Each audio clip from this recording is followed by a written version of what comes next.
22절부터 24절 말씀입니다. 창세기 3장 22절에서 24절 말씀입니다.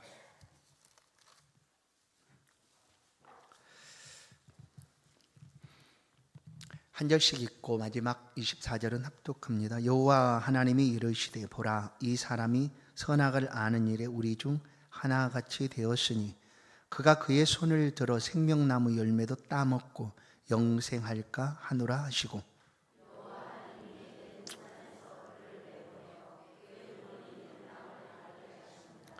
이같이 하나님이 그 사람을 쫓아내시고 에덴 동산 동쪽에 그룹들과 두루도는 불칼을 두어 생명나무의 길을 지키게 하시니라. 아멘. 함께 인사하십시다. 하나님 당신을 사랑하십니다.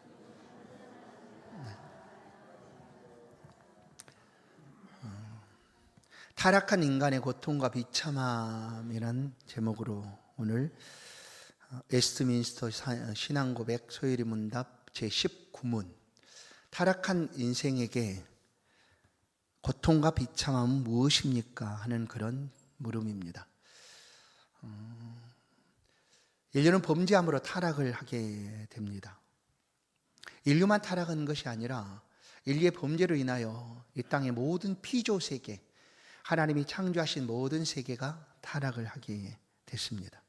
그 타락의 결과로 인간에게 고통이 다가왔고 온 창조 피조 세계에도 이와 같은 비참함, 고통이 따르게 되었다라는 것이죠.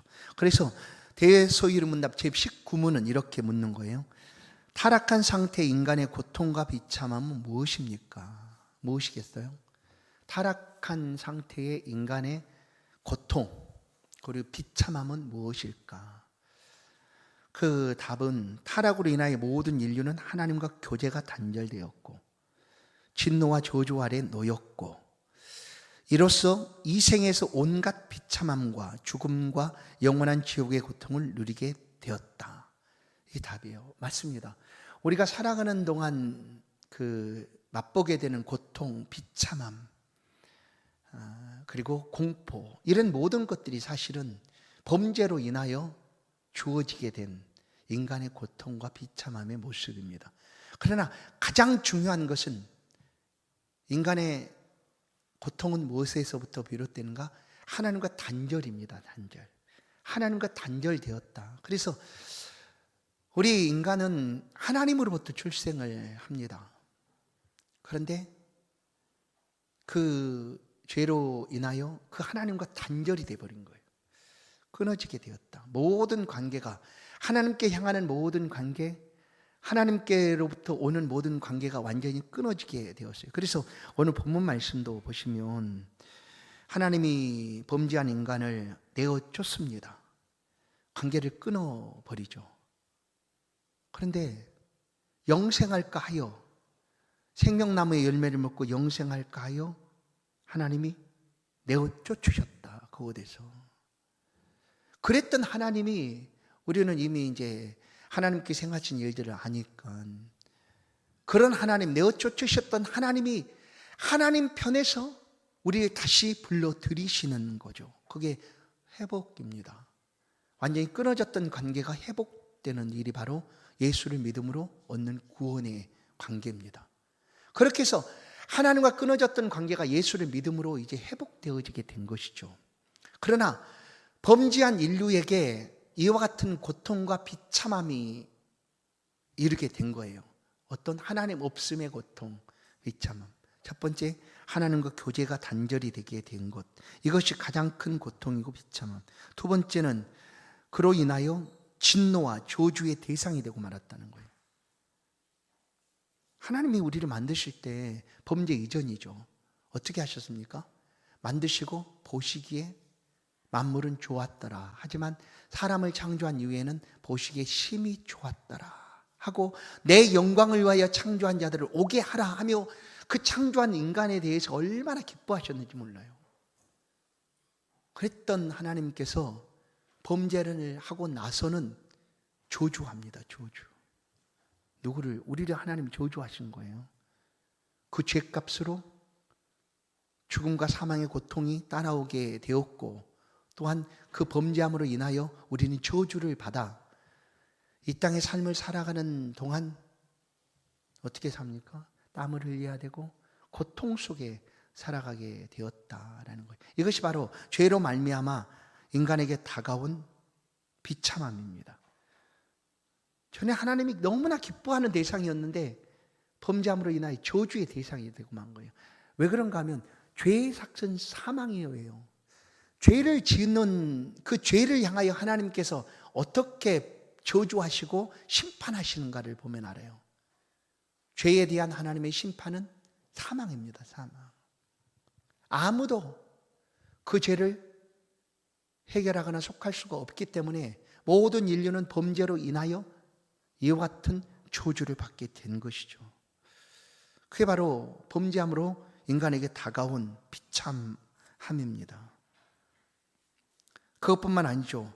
살아가는 동안 이와 같은 저주와 죽음의 공포 속에, 그리고 완전히 죽음 이후에도 영원한 지옥 속에 살아가게 된 것이 바로 범죄로 인하여 인간에게 다가온 고통, 비참함이다라는 거예요. 그러나 다른 많은 사람들은 이것을 인정하지 않으려 합니다. 인간에게 있는 모든 고통, 이런 것들을 얼마든지 과학기술을 통하여 해결할 수 있다라고 얘기를 하죠. 그래서 물론 뭐 그런 얘기가 해요. 모든 암이 정복될 시기가 곧 다가온다. 몸 안에 있는 모든 질병이 다 정복되는 그런 때가 올 것이다 하고, 인간에게 다가오고 있는 이런 비참함들이 범죄의 결과로 주어진다라는 걸 인정하지 않으려고 하는 거죠. 그래서 사람은 얼마든지 지혜를 가지고 똑똑한 머리를 가지고 과학기술을 발달시켜서 이런 모든 지금 겪고 있는 고통과 비참함에서 얼마든지 벗어날 수 있다라고 얘기를 합니다. 그러나 하나님 분명하게 말씀하죠. 이것들은 범죄로 인하여 하나님께서 주시는 우리가 인간에게 다가온 저주요 또한 비참함의 모습이다라는 거예요. 로마서 1장 18절, 하나님의 진노가 불의로 진리를 막는 사람들의 모든 경건하지 않음과 불의에 대하여 하늘로부터 나타나나니. 뭐가요? 하나님의 진노가, 하나님의 진노하심이 인간에게, 범죄한 인간에게 지금 이렇게 나타나고 있다라는 것입니다. 하나님과 교제가 상실이 되었다라는 것은 어떤 것일까? 하나님이 우리를 창조하시고 우리 안에 생기, 하나님의 영이라고 할 수 있는 생기를 불어넣어 주심으로 사람은 다른 짐승들과 달리 똑같이 짐승들도 흙으로 만들었지만 영을 가지게 된 것입니다. 그래서 살아있는 영이 되었다라는 거. 그러면 그 의미는 뭐냐면 우리 사람 안에 하나님이 거하실 처소가 있다라는 거예요. 그래서 죄를 짓고 나서 회복된 하나님의 백성들을 향하여 고린도서에서는 너희는 하나님의 성령이 거하시는 전이다라는 표현을 씁니다. 그러니까 창조할 때부터 우리 안에는 하나님이 거하실 처소가 있어요. 어디에 거하실까? 하나님이 우리의 마음속에 거하십니다. 우리 마음속에. 전도서 3장을 보면 하나님 말씀하죠. 11절, 하나님 모든 것을 지으시되 때를 따라 아름답게 하셨고 또 사람들에게는 영원을 사모하는 마음을 주셨느니라, 이거예요. 하나님이 처음에 창조할 때는 우리 인류는 영혼을 사모할 수 있는 그런 마음을 하나님이 주셨어요. 우리 안에 하나님이 거하실 수 있는 자소죠. 그런데 범죄함으로 이것이 사라져 버렸습니다. 아니, 하나님이 계실 자리가 없어져 버린 거예요. 우리 안에 사라지고 말았어요. 그래서 사람들은 그 허전함을 어떻게 채우려고 하는가? 어떤 것으로도 그 허전함을 채울 방법은 없는데 사람들은 하나님이 없어진 그 마음을 뭔가로 채우려고 합니다. 그래서 술, 마약, 온갖 중독에 빠지게 되죠. 그러나 그런 것들은 하나님이 아니기 때문에 하나님이 있어야 할 자리에 하나님이 계셔야 되므로 우리가 완전하고 거룩하고 하나님의 기쁨이 되는 삶을 살아갈 수 있는데 그것이 아니기 때문에 하나님이 없음으로 행해지는 모든 것들은 헛될 수밖에 없다라는 고백이 전도서의 고백이기도 하죠. 1장 2절을 보시면 전도자가 이르되 헛되고 헛되며 헛되고 헛되니 모든 것이 헛되다 예요. 그러나 범죄하기 이전에는 우리는 범죄 이전에는 우리는 영생을 살아가는 사람들이었어요. 영원토록. 언제 한시적으로 죽음을 정해놓고 이때까지 죽음이 있을 거야, 이게 아니었어요. 그냥 창조된 그대로 영생을 살아가도록 하나님이 창조했어요. 그러니까 영혼을 사모하는 마음을 우리가 간직하게 된 것이죠. 영혼을, 무한한 존재가 아닌 유한한 존재가 어떻게 영혼을 사모할 수가 있겠습니까? 근데 하나님이 창조를 그렇게 하셨다 하는 거죠. 그러나 범죄로 인하여 이 영혼을 사모하는 마음이 사라지고 하나님이 거하실 자리가 사라지고 없어지게 된 것입니다. 그렇게 하나님과 교제가 완전히 끊어지고 말았다. 그래서 우리 꼭 기억합니다. 이 끊어진 관계를 누가 회복할 수가 있는가? 우리 편에서는 절대 죽었다 깨어난들 안 돼요. 우리가 하나님과 끊어진 관계를 내가 잊겠습니다. 이게 안 돼요. 그러니까 사람 편에서는 절대로 회복하는 주체가 될 수가 없다라는 거. 사람에서는 어떤 모양이든지 어떤 방법이든 막 몸을 그 이방신을 섬기는 갈멜산 꼭대기에서 엘리야와 그 바알신들이 대결을 할 때 그들이 행하고 있는 그 모습은 그들이 신들 앞에 자신들의 그런 신을 향한 그런 막 온갖 우리로 보면 충성이죠. 열정을 다 들어보냅니다. 내가 이렇게까지 내 몸을 자해하면서 내 신을 사랑합니다, 부릅니다 해도 응답이 없잖아요. 근데 그렇게 한다고 해서 끊어진 관계가 회복될 수 없다는 거예요. 그렇기 때문에 그리스도는 다른 종교와 다른 하나님으로부터 끊어진 관계가 회복되기 위해서 하나님으로부터 우리 가운데 오신 분, 그분 예수 그리스도예요. 늘 말씀드리지만 이 땅에 있는 모든 종교는 사람이 만든 종교입니다. 자신들의 필요를 따라서 이런 우상이 있었으면, 이런 힘센 신이 있었으면 우리를 지켜줄 수 있겠다 하고 자기의 그 바램을 그 우상 앞에 투영시켜 놓고 자기가 만든 조각품을 가지고 그것을 신이라고 섬기고 있는 거예요. 이제 사사기를 보면 미가의 우상을 보면 그렇게 나오잖아요. 우상을 자기가 깎아놓고 그걸 신이라고 얘기하고 그때서부터는 이게 신이 된 거예요. 그냥 함부로 할 수 없어요. 기가 막히잖아요. 사람이 자기가 만들어 놓은 조각품, 어떤 것들을 가지고 신이라고 섬기고 있는 거예요. 그게 바로 우상이죠. 그러나 우리의 믿음은 이런 믿음이 아니라 하나님께서 끊어진 관계를 회복시키시기 위해서 우리 가운데 오신 거예요. 오셔서 창세기 3장 15절인 말씀, 여자의 후손이 뱀의 머리를 짓밟을 것이요 하는, 그것은 끊어진 관계를 하나님 회복하시기 위하여 그 일들을 이루시겠다. 그것이 이제 구원의 약속이죠. 그렇게 그 약속을 이루시기 위하여 하나님의 아들 예수 그리스도를 우리 곁에 보내주셨어요. 이렇게 해야지만 하나님과 관계가 깨어졌던 관계가 회복되는 거예요. 그래서 우리가 예수를 믿어야 한다라는 거죠.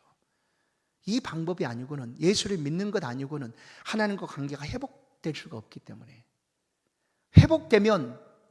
이 관계가 회복되면 어떻게 될까요? 처음에 창조하신 그 아름다운 모습대로 우리는 영생을 살아가게 됩니다.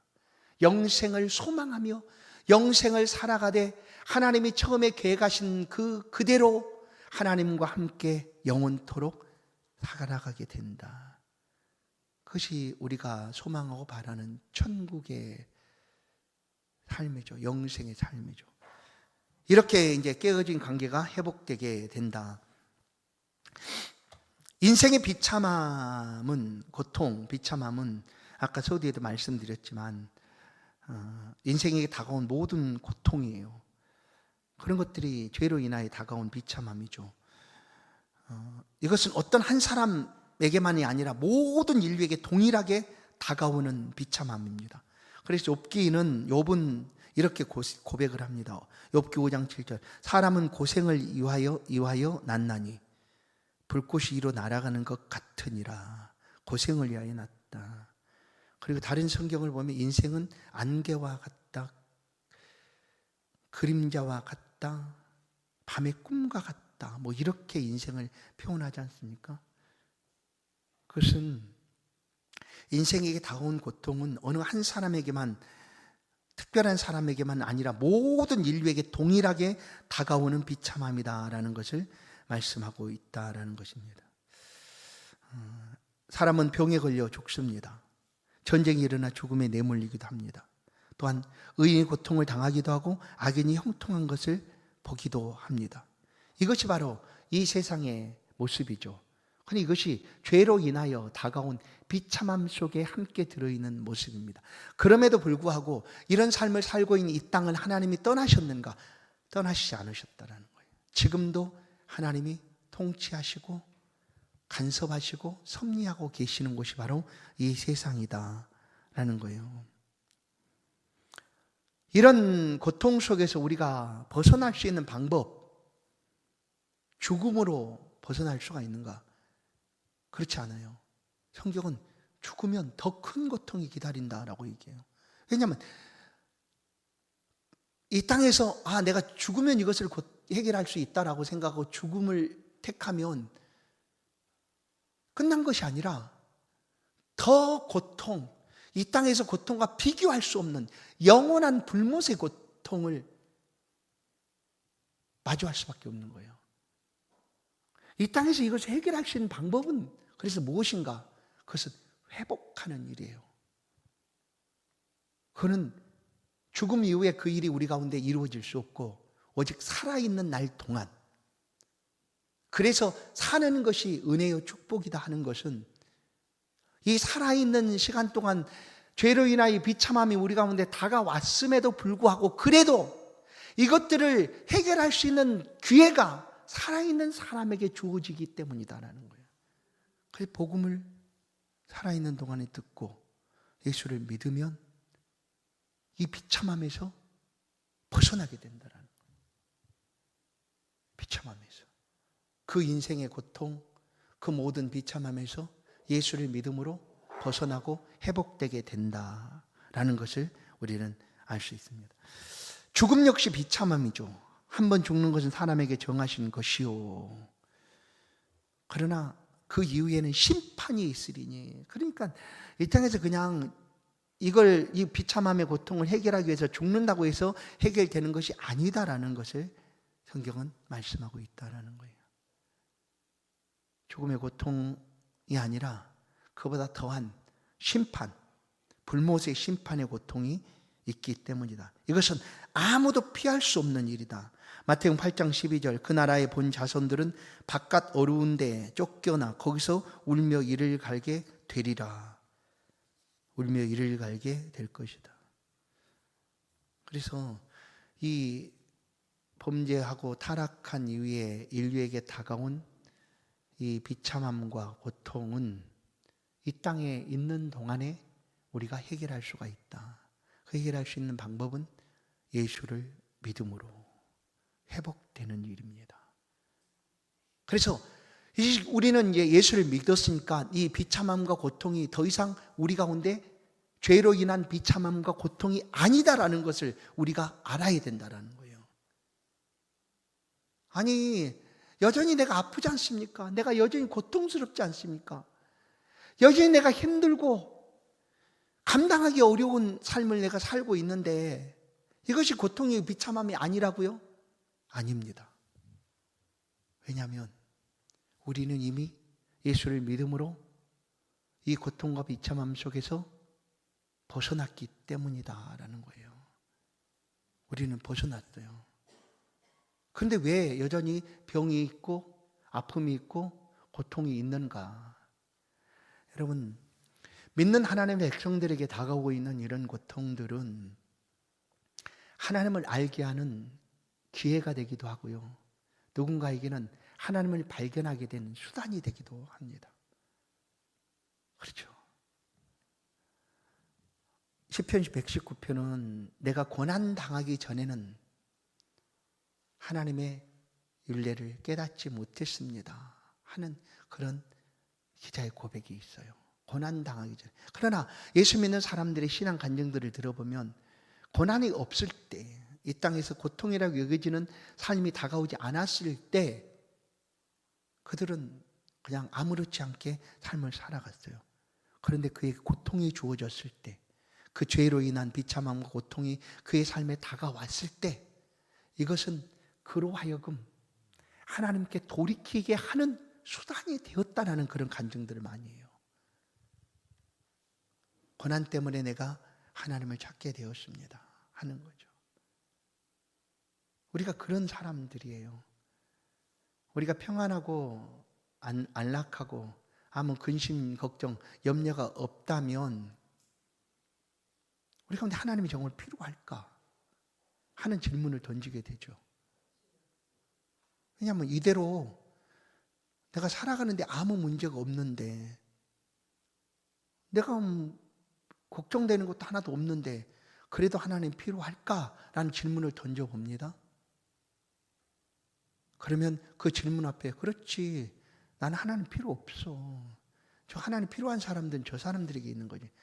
막 힘들게 살아가고 하나님이 와서 도와줄 거야, 하나님 해결해 주실 거야 하는 그런 허황된 말을 믿고 그냥 거기에 의지하는 사람들에게 필요하지 나한테는 필요 없다라고 말하는 사람들이 있어요. 한두 사람이 아니라 많아요. 그래서 하나님의 부르심에 귀를 기울이지 않는 거예요. 그러나 우리는 예수를 믿음으로 고백하고 하나님 앞에 삶을 살아가는 성도들은 내가 아무리 안락하고 편안해도 여전히 내게는 주님이 필요합니다. 왜냐하면 주님이 없이 이 땅을 떠나면 이 땅에서 안락하고 평안했던 삶보다 더 엄청나고 감히 비교할 수 없는 고통이 기다리고 있다는 것을 우리는 알고 깨닫기 때문이에요. 제가 신학교를 마친 지가 벌써 30년이 넘어 거의 다 돼 가는데, 그때 신학교에서 이제 설교하는 그런 시간들이 신학생들에게 주어집니다. 그래서 기회를 타서 이제 설교를 하게 되는데, 한 전도사님이죠. 그 전도사님의 모든 옷은 이렇게 양복을 입고 있으면 앞에는 예수 천당, 뒤로 돌면 불신지옥, 이것을 빨간색으로 오바로크를 쳐가지고 이렇게 다니던 분이에요. 참, 그래서 3년을 공부할 동안 이렇게 같이 봤는데, 그분이 한 번은 설교를 하는 시간에 이제 본인이 이제 설교를 해야 되는 게 나왔어요. 근데 그 앞에 그 칠판이 그 신대원에 있었는데, 오른쪽 끝에서 왼쪽 끝까지 일자를 쓴 다음에 저 끝까지 공을 치더라고. 그 끝까지 공을 쳤어요. 일자를 쓰고 0을 칠판 끝까지, 그 넓은 칠판에 1 쓰고 0을 거기까지 썼어요. 그 다음에 맨 끝에 따는 뭐라고 썼냐? 배라고 써요. 배. 예를 들면 한 배 이렇게 하듯이, 그런 다음에 쓴 다음에 한 행동이 뭐였냐면, 토치 알아요? 토치 알죠? 가스 연결해서 가스 나오게 하는, 불을 붙이면 불이 뻘건 불 소리 나면 나오는 거, 그걸 가지고 쓴 다음에 토치에 불을 그 자리에 붙였어요.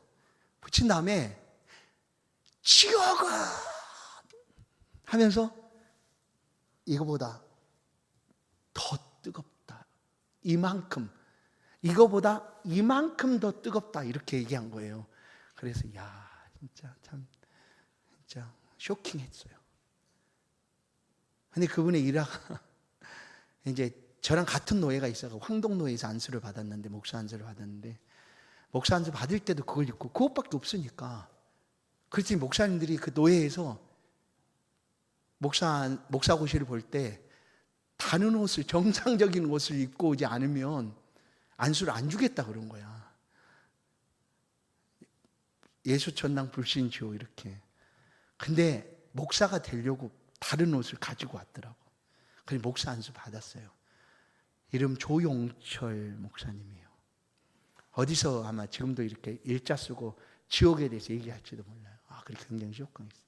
여러분, 이 땅에 고통 없이 나는 하나님도 필요 없어 하고 삶을 산다고 하면 이 땅에서 고통이 없었다고 자신할 수 없을 만큼 더 큰 고통이.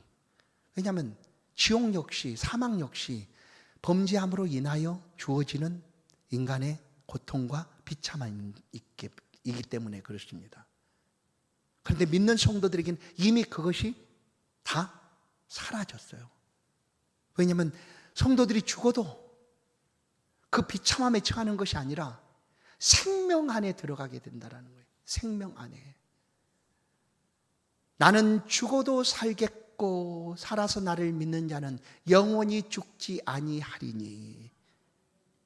그리고 이 고통으로 인한 인간의 비참함, 죄의 삭신, 사망, 그것을 그리스도 예수께서 짓밟으셨기 때문에, 완전히 진 이기시고 승리하셨기 때문에 더 이상 사망의 고통이 우리를 얽매이거나 억압하거나 주장할 수 없다라는 거예요.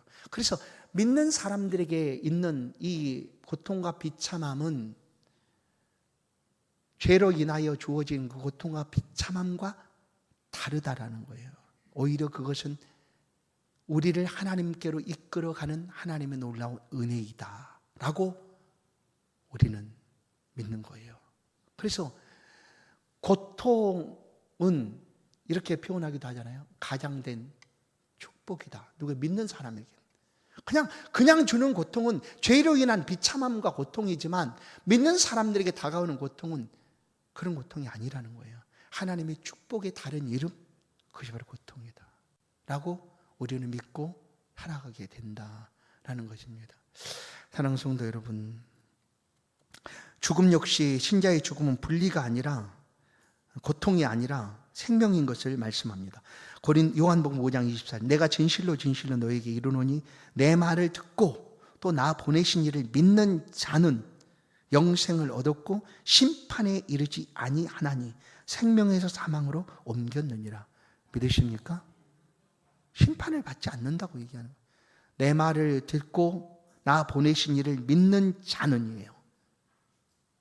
그러나 이 땅에 아무런 염려, 걱정, 근심이 없어서 하나님을 필요치 않다고 여기고 삶을 살아갔던 그 사람들은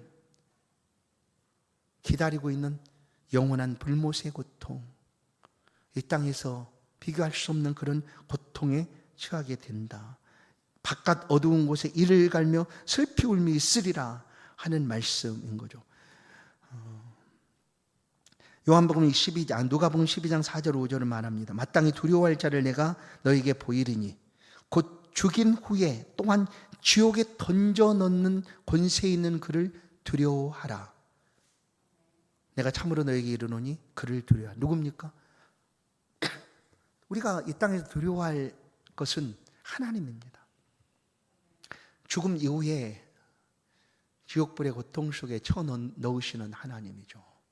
그러나 이 땅에서 예수 그리스도를 믿음으로 회복된 성도들은 더 이상 비참함과 고통에 처하지 않고 죽음까지도 우리를 어찌할 수 없고 그 죽음 역시 하나님이 주시는 놀라운 생명의 은혜다라는 고백을 할 수밖에 없다라는 것입니다.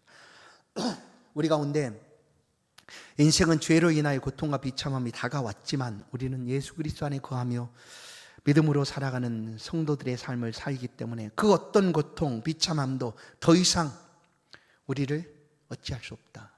그것이 바로 우리의 믿음입니다. 오히려 더 고통이 다가오면 다가올수록 더 하나님을 잘 섬기고 영생의 소망 가운데 살아가게 된다.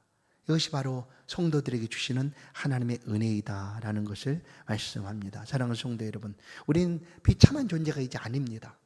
하나님의 나라를 상속받을 하나님의 백성이고 그의 거룩한 나라고 왕같은 제사장들입니다. 그러니 그 고통이 우리를 주장하지 못하도록 하나님 은혜 가운데 하나님은 보내신 자 예수 그리스도를 믿고 믿음 안에서 삶을 다시 한번 확신하며 힘있게 살아갈 수 있기를 주의 이름으로 간절히 축원합니다. 걸어가신 주님, 우리의 모든 고통을 해결하여 주신 주님 감사합니다. 그러나 여전히 다가오는 고통일지라도 그 고통으로 인하여 하나님께 더 가까이 나아가게 하시고 엎드리게 하시고 어려움들을 품고 하나님을 대할 수 있도록 깨어진 관계가 회복되어지고 하나님의 은혜로 인하여 우리의 삶에 주시는 하나님의 은총을 경험할 수 있도록 우리를 붙들어 주시니 감사합니다. 한 주간의 삶을 주님께 맡기고 의지합니다. 다가오는 모든 어려움도 넉넉하게 이겨가시는 하나님을 붙잡습니다. 하나님께 우리 눈을 고정하고 주를 따라 나아갑니다. 우리의 발걸음, 우리의 생각, 우리 행하는 모든 것들을 주장하여 주사 하나님 기쁨이 될 뿐만 아니라 하나님 앞에 영광이 되는 한 주간의 삶이 될 수